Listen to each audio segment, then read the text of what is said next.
Hello and welcome to a special edition of Weapons and Warfare. For Straight Arrow News, I'm Ryan Robertson.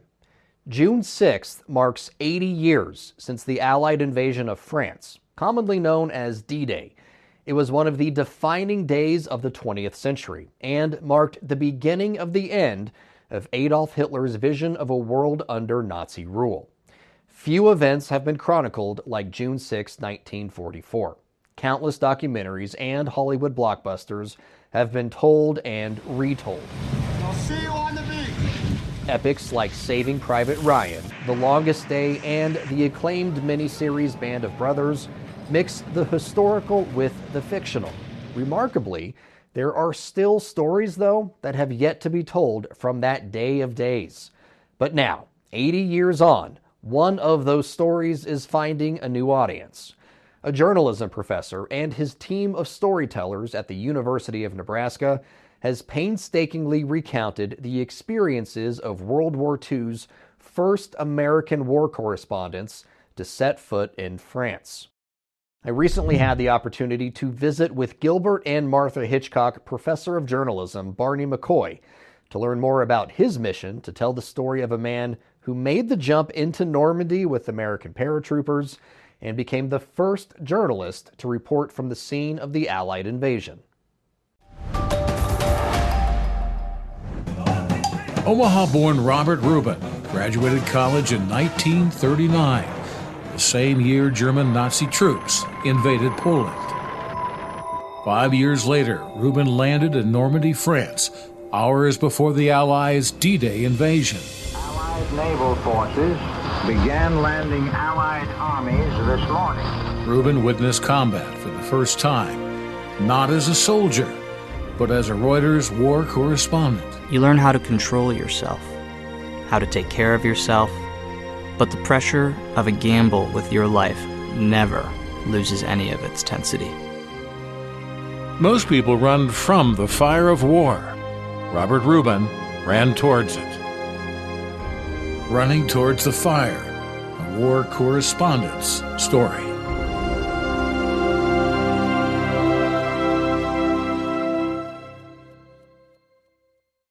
All right, Barney, thank you so much, Barney McCoy, for joining us today. You have a great documentary that just came out.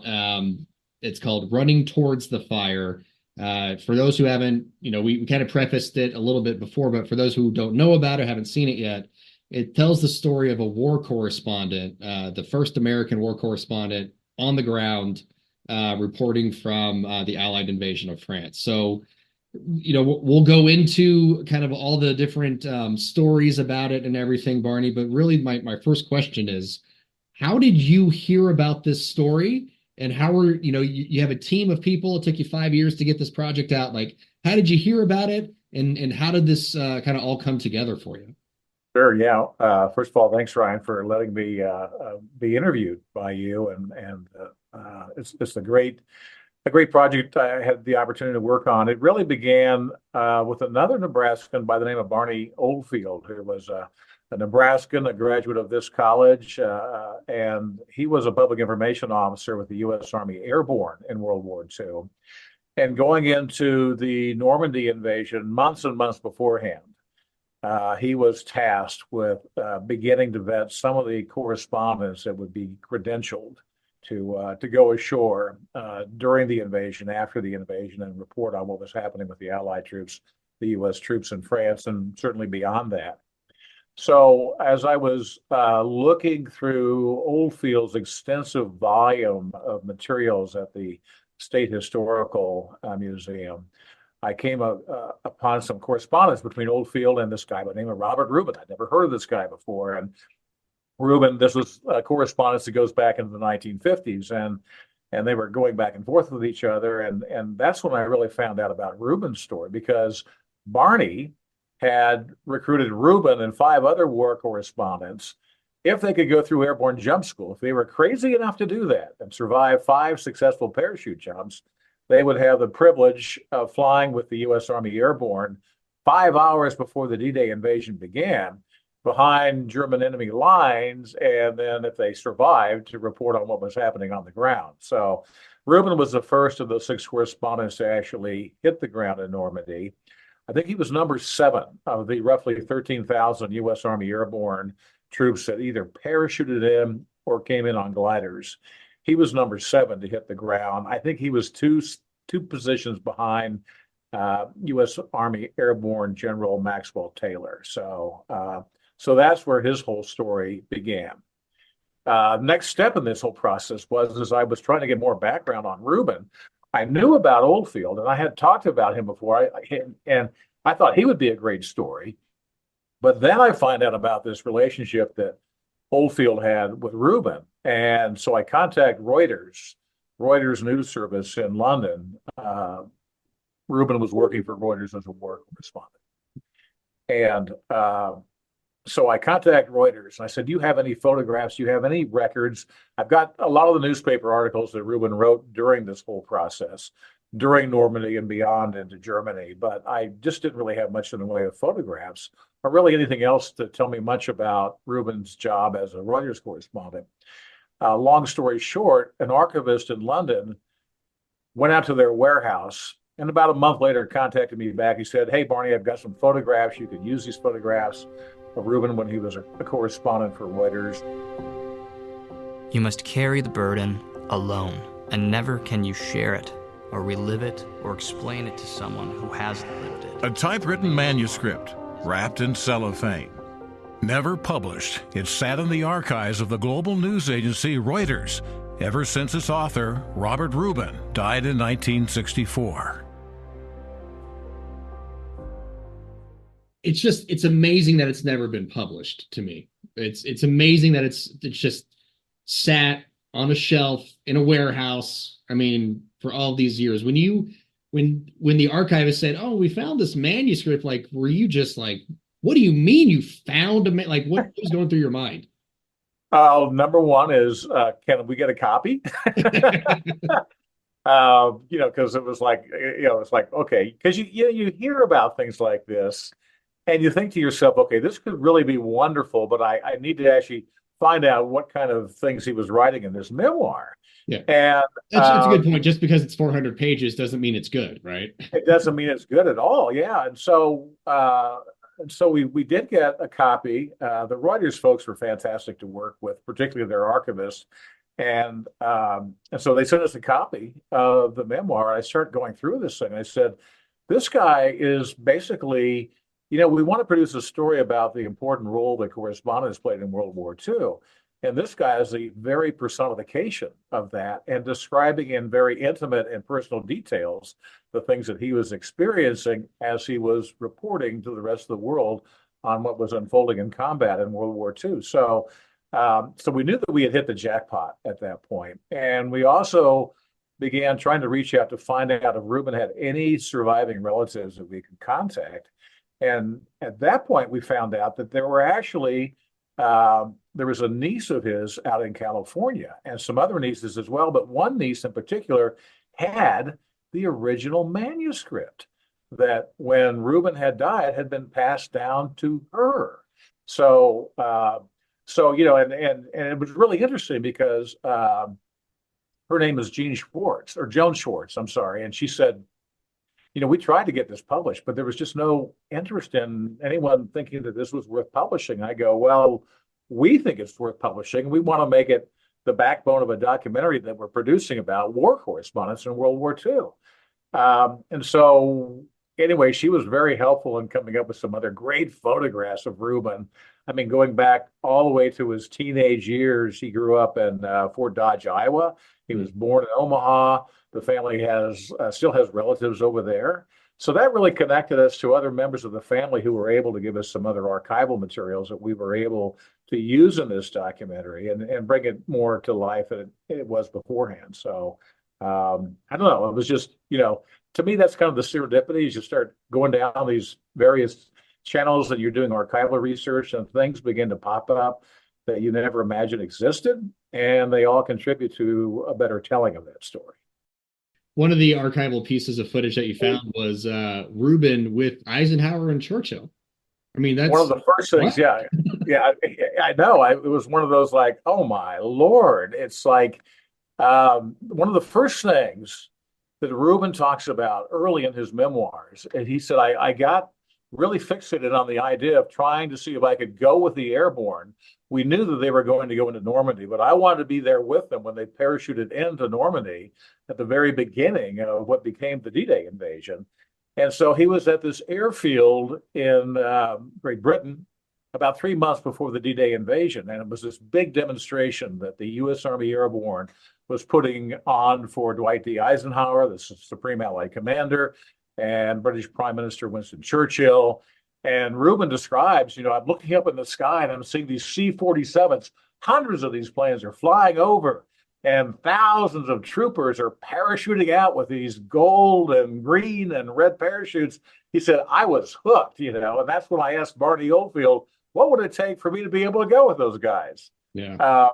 So what I started looking for, I said, is there any chance that there was a press photographer out that day taking photographs, or maybe newsreels were very popular back in that era. Maybe there was a newsreel company that was out there getting that demonstration, because after all, you had Churchill and Eisenhower together. They answer in Great Britain, right? Here we go. Yeah. And so I found a company that had this. It was part of a movie reel, and it was just B-roll that they had shot of Eisenhower and Churchill at this demonstration. And oh my Lord, that's Robert Rueben on Churchill's right shoulder as they're walking through this airfield and this demonstration, taking all this stuff in.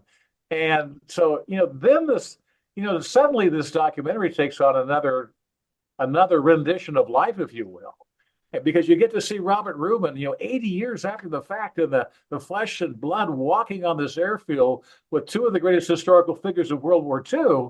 And there he is in the middle of it all. And it was like, wow, this is a magical moment. But that's really part of the serendipity that we experienced over and over again as we went through and worked on this project. And that was one of those home runs. And from your own background in the news business, it's like, okay, gold. We have something that nobody has ever put together before. Yeah, we just found gold. And it's history. If you didn't know who Robert Rueben was, you sure as heck know who Winston Churchill was, and Dwight D. Eisenhower. They're the three of them are all together in one place at the same time. Yeah, and you mentioned he wanted to be right there with it, and that kind of leads me to my next question. He had the first story reported from the field, and it was written on cigarette paper and carried by a carrier pigeon back to the UK. Like, yeah, you read that, and think today, like I'm talking to you over the internet, right? It's an instant communication. But when you read that, carrier pigeons, like that stuck out to me as like, that's nuts. Yeah, that was another one of those interesting finds that we were able to make. And actually doing, more background research on that, it was very common that as a backup, that there were actually a lot of carrier pigeons being carried by U.S. troops in World War II, the Germans as well, the Axis troops as well, Allied troops as well, that were using carrier pigeons as a means of getting communications back home or across battle lines when radio and telegraph, anything else might be failing, or even the atmospheric conditions wouldn't allow for those signals to get through. The carrier pigeons oftentimes were able to do that, and that's exactly what happened with Rueben. Is he had the presence of mind to be able to come upon a guy, a soldier that has some of these carrier pigeons, and he wrote his first dateline on that and got it out. And Barney Oldfield was over on the other side of the English Channel, and a soldier comes in and, Colonel Oldfield, we've got a pigeon here that's got a message on it that's directed to you, and that's how Barney Oldfield then sent that through to Reuters, and they were able to publish that first dateline.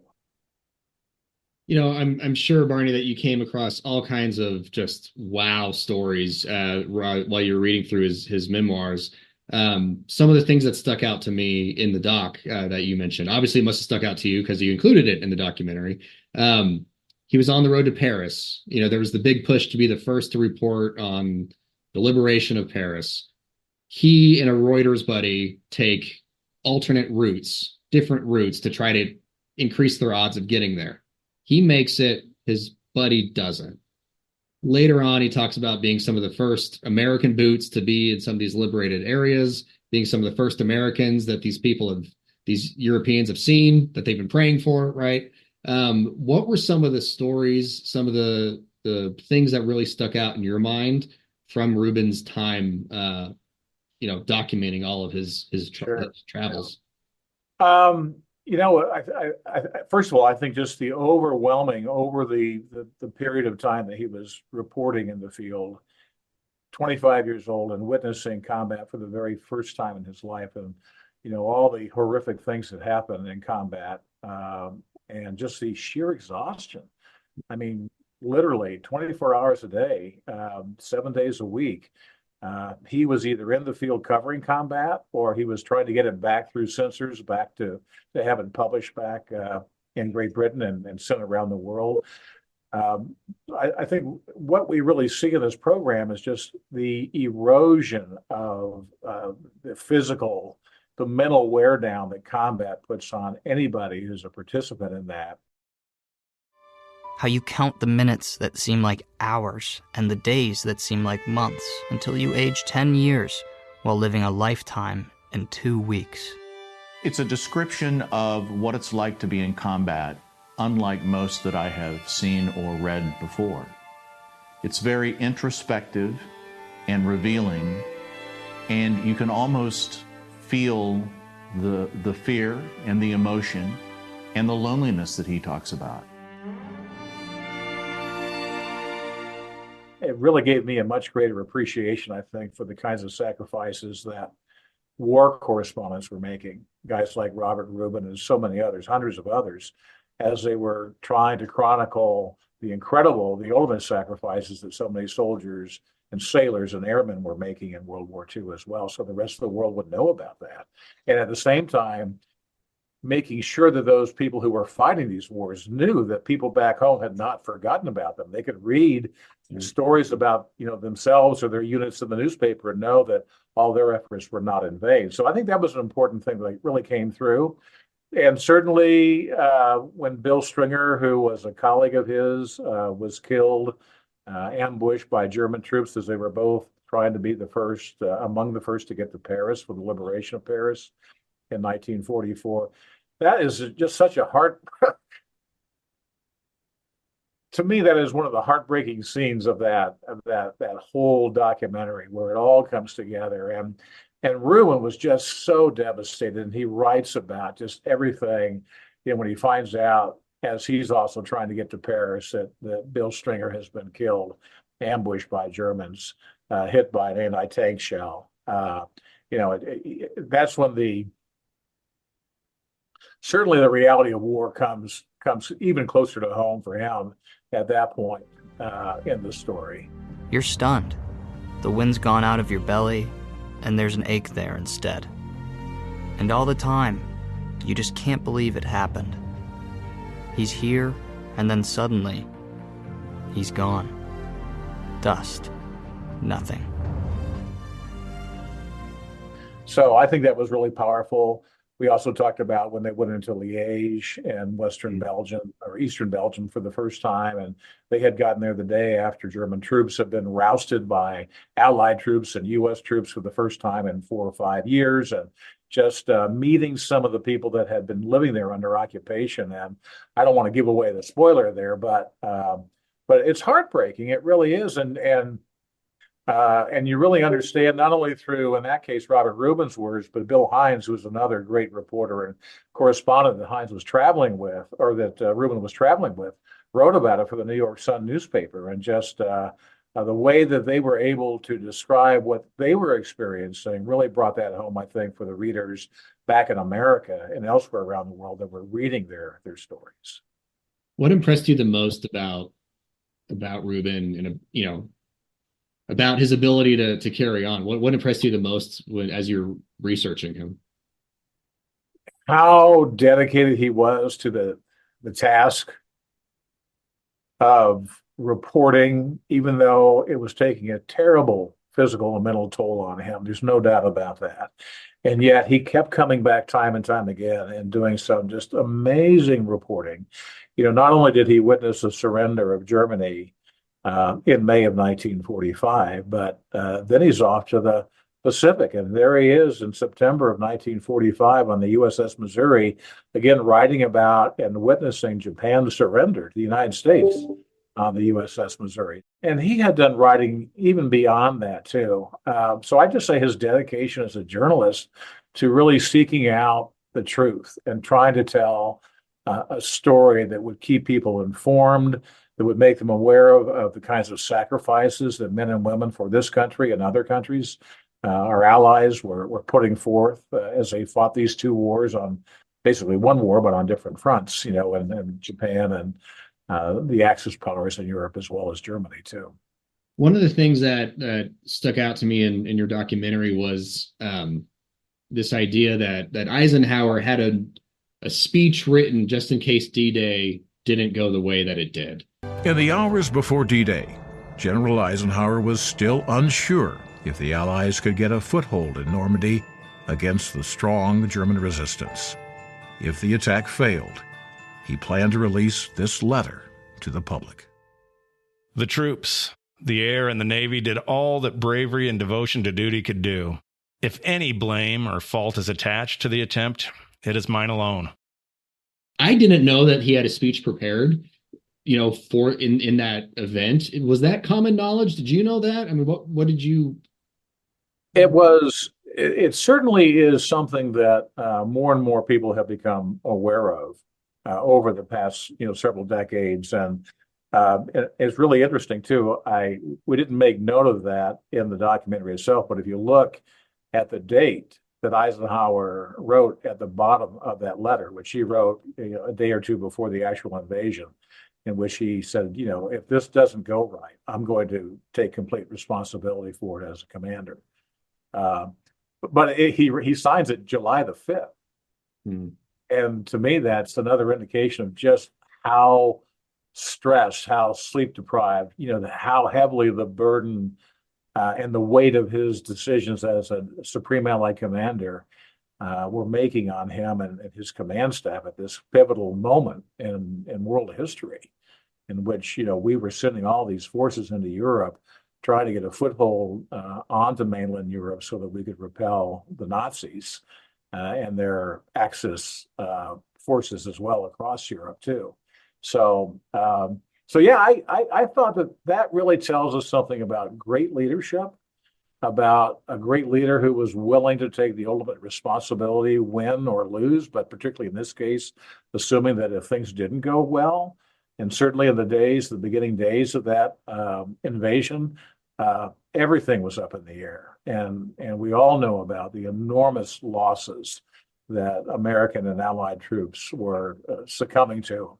The Germans knew they were coming, and they were prepared for them, and they had well-fortified defensive positions, and it was a bloodbath. Mm-hmm. And Eisenhower had even told U.S. airborne soldiers before they took off, hours before the invasion began, that, 70-80% of you may very well die in what you're trying to do. And yet we continued to go forth. And so to me, that's an astounding testament to the faith and the necessity that we felt we had to take if we were ever going to be able to turn back the Nazis. That wherewithal to know this is the right thing. It's going to be hard. It's going to, it's going to be a hard hill to climb, but we know it's the right thing to do, despite the costs. What are some other lessons that you think Rueben helped bring to the forefront to the public that would probably be good lessons to learn again today, considering the world that we find ourselves in? Sure. Beverly Deep Keever, who I really owe a tremendous debt of gratitude to for her role. She was the longest serving war correspondent, another incredible Nebraskan that we interviewed, because we wanted to really find out, from her own experience, what these war correspondents in World War II were going through. And, and she said, World War II was such a night and day scenario. I mean, there was no doubt about the atrocities and the brutality that the Nazis were unleashing across Europe and elsewhere as they were, prosecuting the war.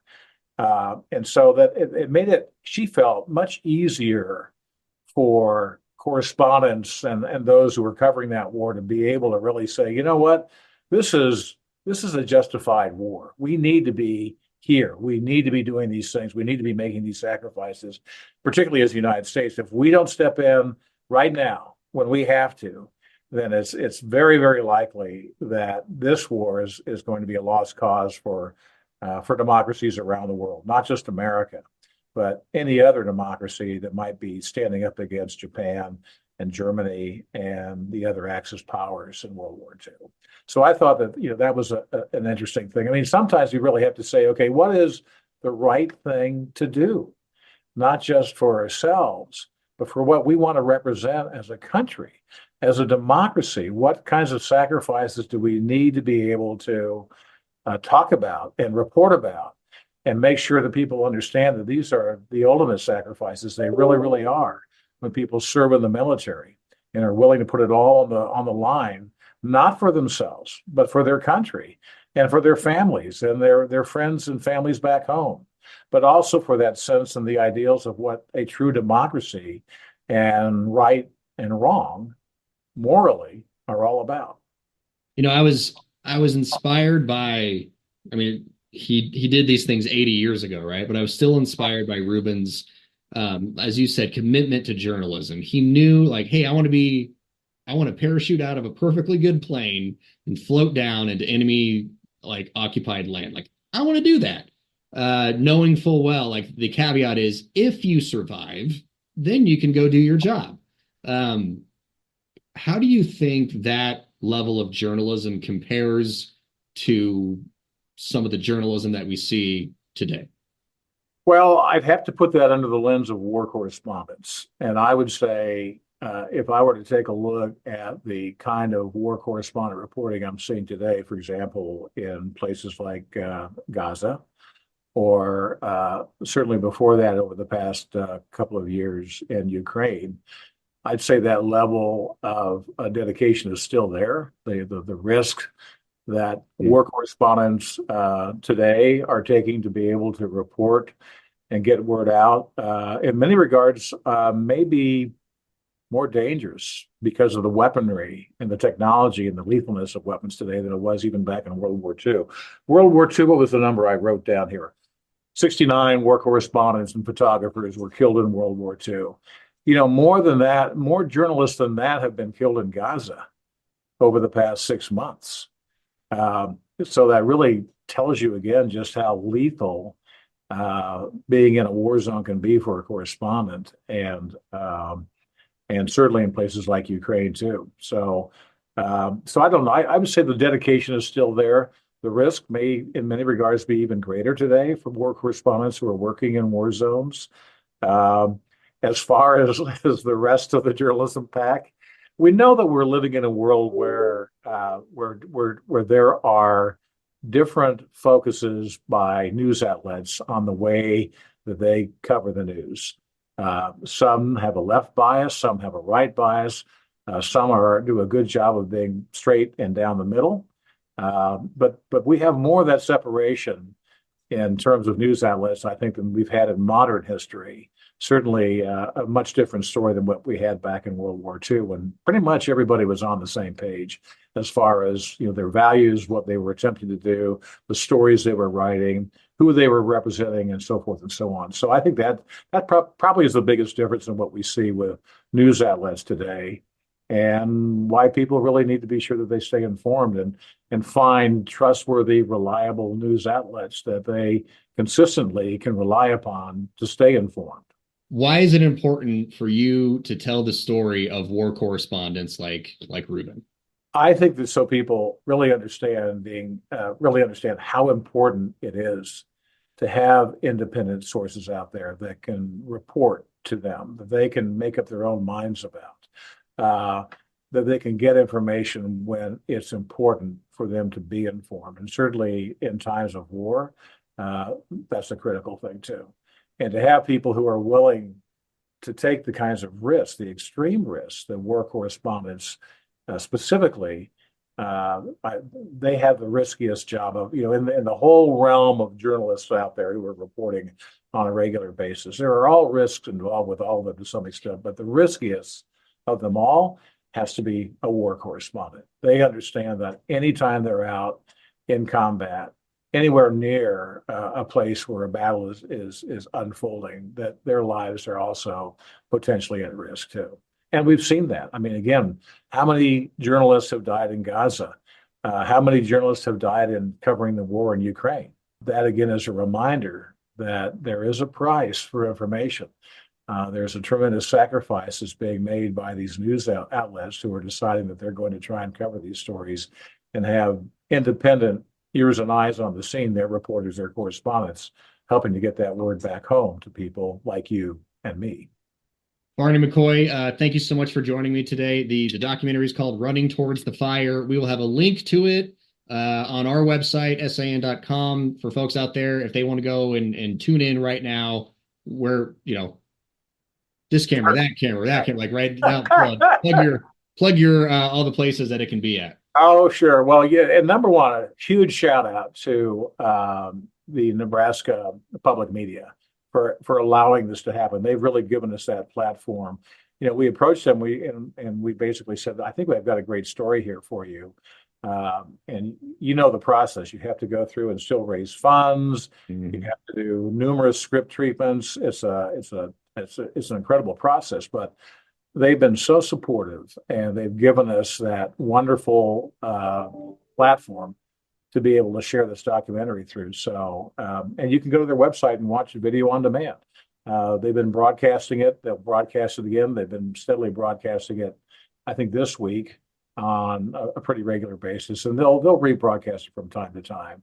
But we're just so thrilled to be able to have this story, where you bring history alive again when you tell stories like this, and you preserve that, not just for people like you and I who get to watch these kinds of programs, but for the families of Robert Rueben, who are seeing things and learning things about him that they never knew before. What a treasure for them to have that as a keepsake in their own family history, and to know about that in their own identity, as relatives of Ruben's as well, too. And so Nebraska Public Media, the website is nebraskapublicmedia.org. Nebraska Public Media is all spelled out. Professor McCoy, again, thank you so much for joining us today. Really appreciate your time and excellent work on the documentary. I encourage everyone out there listening right now, watching right now, to go watch it. Ryan, thanks again for the opportunity to talk about this program and for your interest in it, and keep up the good work. Thank you, sir. All opinions expressed in this segment are solely the opinions of the contributors. All right, folks, that's just about all the time we have for you this week. This episode was a little bit different because we wanted to devote the bulk of the show talking about Barney McCoy's documentary, Running Towards the Fire, because the stories it highlights are really just that important. They're the stories of our shared history, and it's why I'm going to keep talking about them for this week's wrap. When we read about World War II or watch movies and TV shows about it, the stories we hear and see often seem so far removed from our present reality. I mean, 80 years? That's a lifetime ago, right? Well, yes and no. On a cosmic timeline, 80 years is a fraction of a blip. In today's society, though, where our every whim can be catered to at the push of a button or the swipe of a finger, 80 years may as well be 800 years. Collectively, our memory, like our attention spans, are shorter. We're losing the people who lived through this time in our history, so we're losing our connection to it as well. In time, I fear it's quite possible we won't really know our past, which, as the Spanish philosopher Jorge Santayana said, means we're condemned to repeat it. Today, not only in the United States, but throughout Western Europe, there are movements and people openly espousing fascist ideologies. Instead of encouraging open discourse and the flourishing of ideas, they want to shut down free thought. The world is at another precipitous edge. where democracies and the ideas they espouse are being put to the test, just like they were 80 years ago. Are we willing to rise to the occasion as our grandparents and great-grandparents were? Are we willing to help shoulder the load for the greater good? Honestly, I don't know. But as long as there remain people like Barney McCoy and his team of researchers reaching back into our past and finding the stories we still need to hear, then I'm hopeful.